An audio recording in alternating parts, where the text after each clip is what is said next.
My name is Mark Sexton, and this is Back to the Drawing Board. Thank you for joining me for yet another week. And time for some Friday beers. Cheers.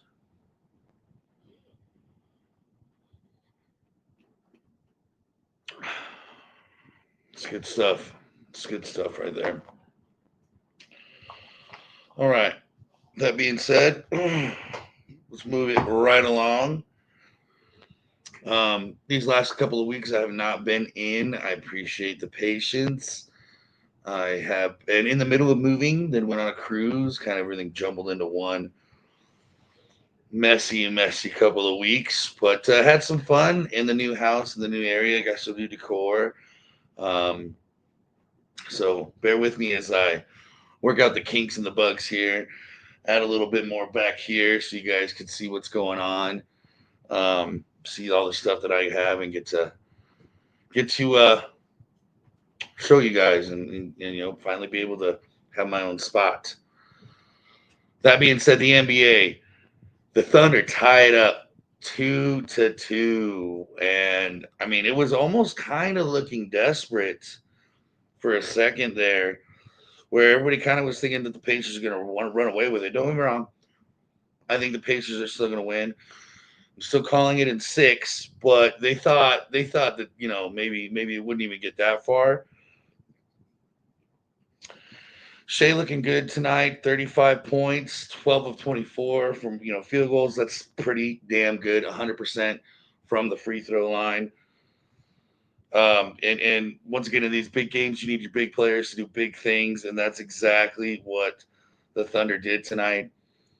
On the bench, folks, they had 27 points, 20 of them coming from Caruso. I mean, have a night. Have a night. Um, Williams with 27 points. I mean, just doing his thing. The Pacers, not so much. I mean, they were leading the game. They were doing well defensively. There was a lot of steals.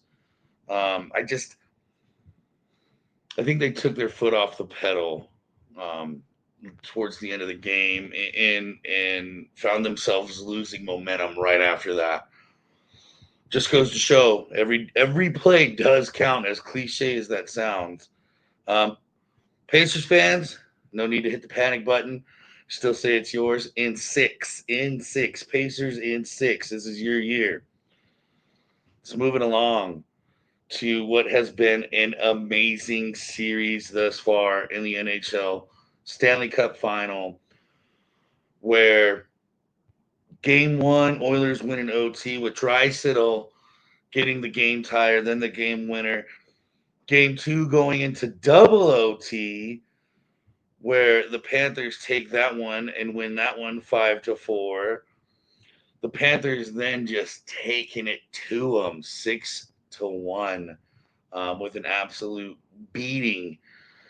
And then last night, losing in overtime as Draisaitl does it again, winning 5-4.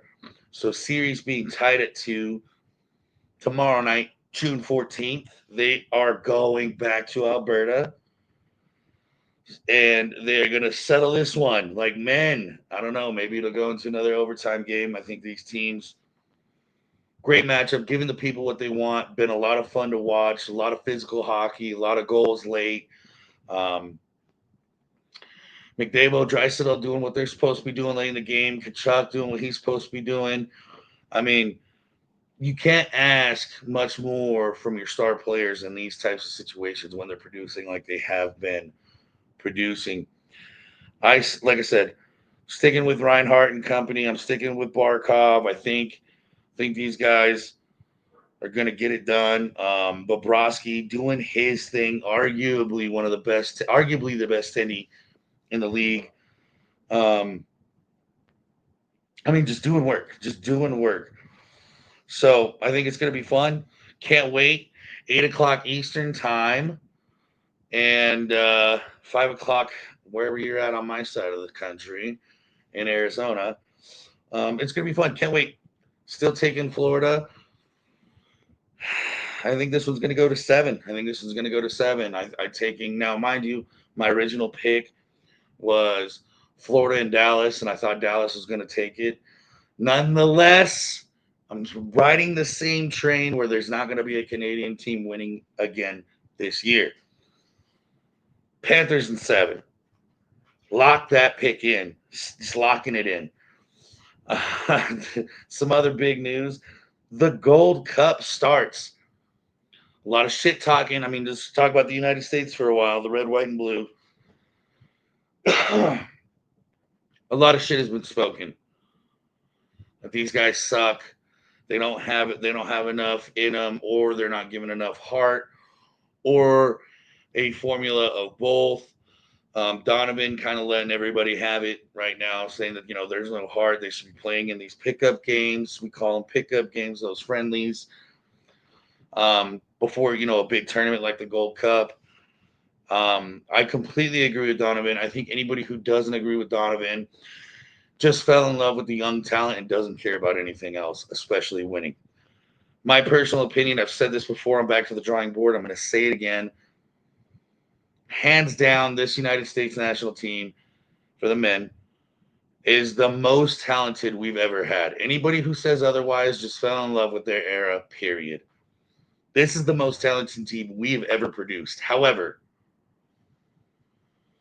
the difference between them and Alexi Lalas, Brian McBride, Casey Keller, or your Landon Donovan, your Clint Dempsey, right? Reyna was in there. Tim Howard was in there. All those guys played with a shit ton more pride. A shit ton more pride. And by that, I mean, they were so sick and tired of taking the back seat, and it showed every day they hit the field. It showed. They were sick of it. They want to win. It's our turn. These guys are playing on bigger clubs, and they're treating these games as just another game. So that point, I do extensively agree with Landon Donovan. I do not agree with what other folks are saying that this is a untalented team or a team that is too big for its britches.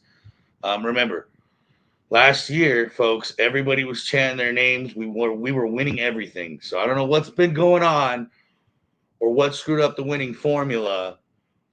I don't know if Reyna had something to do with it, with his fight with the coaching staff, or if there even was a fight, or whatever that was, or if there's anything else that's going off the pitch. No idea. But remember, these kids were winning it all for us for a long time, 2 years straight. I believe they were winning everything. So let's not forget that. I still say it's not time to hit the panic button. I still say, hey, stand behind your boys, represent your country. The boys are just having a rough go. Boys are just having a rough go for whatever reason. I don't know. I'm staying behind them. The Gold Cup starting for us on Sunday, 6 p.m. Eastern time against Trinidad. And every time we talk about Trinidad, we always will remember the one blunder that we gave up to Trinidad a few short years ago, making us lose our spot in the World Cup. Um, so always a big game. So the groups are as such: Group A, Mexico, Costa Rica, and then you've got the Dominican Republic. Unsure who that country is. I'm not even going to bullshit you guys.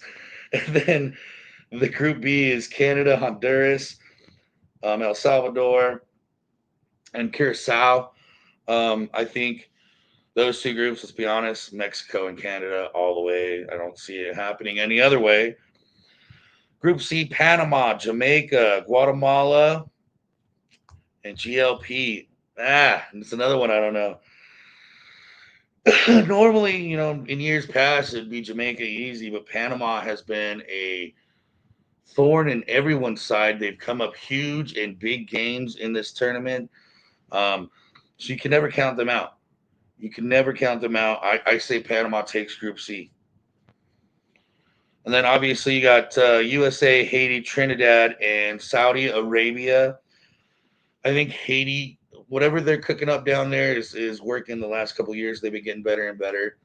No disrespect, though.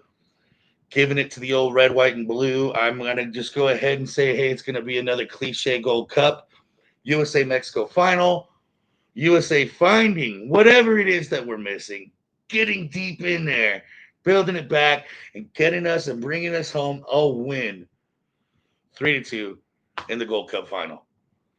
That's what I'm going to predict. That's what I'm getting behind. Also, tomorrow night, moving on into other news, UFC, and this is a great fight night. You got Kamaru Usman and Joaquin Buckley, the main event. It's going to be great fun. I cannot wait. I think this whole card is loaded with a bunch of guys and gals that can really put on a show. First one I want to talk about is Paul Craig and Rodolfo Bellato.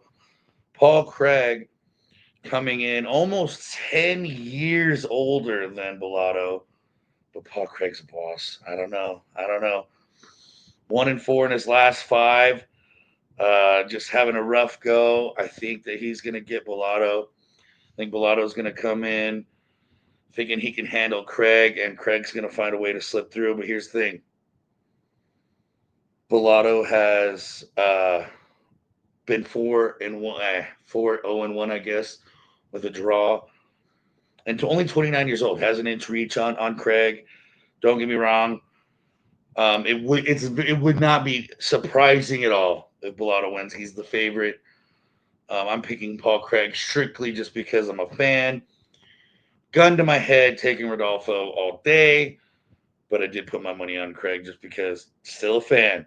Still a fan. Next one I'd like to talk about: Alonzo Menafield coming up young, um, fighting Umar Sy, 11-0. Alonzo Menafield had a couple of tests, but he's only 16-5-1. Umar Sy is only 11-0. I don't know. I think those are gonna be guys that we're gonna look to in the next couple of years. I think they're gonna be big. Taking Menafield. Another one that I think is gonna be fun is Cody Garbrandt and Raoni Barcelos. Now, I'm taking Cody just because I'm a fan once again. Barcelos, I think, is going to win, but it's not like the Rodolfo and Craig fight. I think this is going to be a lot closer. I do think it could go either way. Sticking with Cody. Finally, it's been a long time coming. Haven't seen her in a while. Thug Rose Namajunas coming back, fighting Miranda Maverick. Thug Rose kind of just disappointing in the last few fights that she's had. Obviously losing the belt, and then it kind of just got worse from there. I mean, 2-3 in her last five. She's 5 years older than Miranda. Doesn't have a reach on Miranda. She's got a 65-inch reach. Miranda has 65.5. Um, Miranda being the southpaw, she's got youth on her side. 4-1 in the last five. So I think this will be fun. I am taking Thug Rose though. I think Thug Rose has a lot to prove, and a lot to bounce back from. And then brings us to the main event: Kamaru Usman and Joaquin Buckley. Here's the thing: Usman's a bad man. You can't really count him out against anybody. Obviously, I mean he's 2-3 in the last five, and I'm sorry, winning two, losing three of those five, and four of them were title bouts. So, I mean, man's done his job in the UFC. He's going to go down as one of the greats.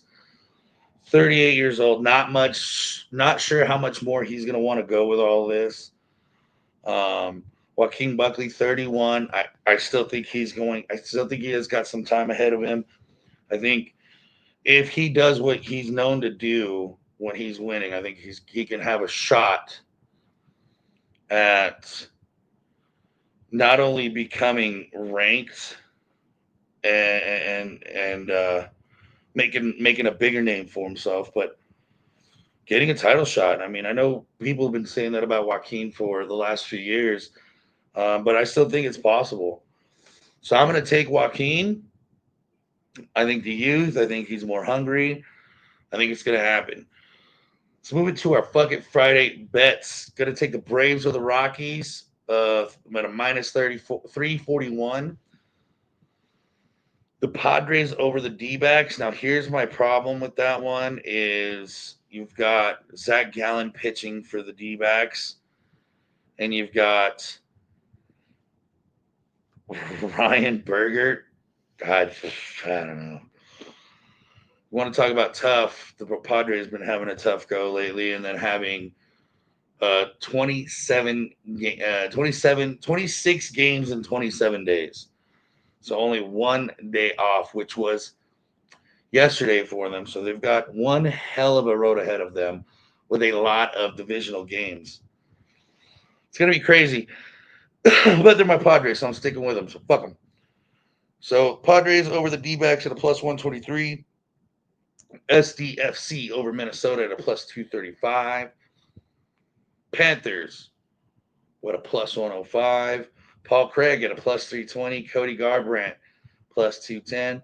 Doug Rose at a minus 230. And Joaquin Buckley at a minus 270. Folks, $5 get you $2,535.08. Let's make that fucking paper. Let's be about it. Once again, my name is Mark Saxton. This is Back to the Drawing Board. Thank you for joining me for yet another week. And gamble and drink like degenerates this weekend. A lot of sports. Enjoy it.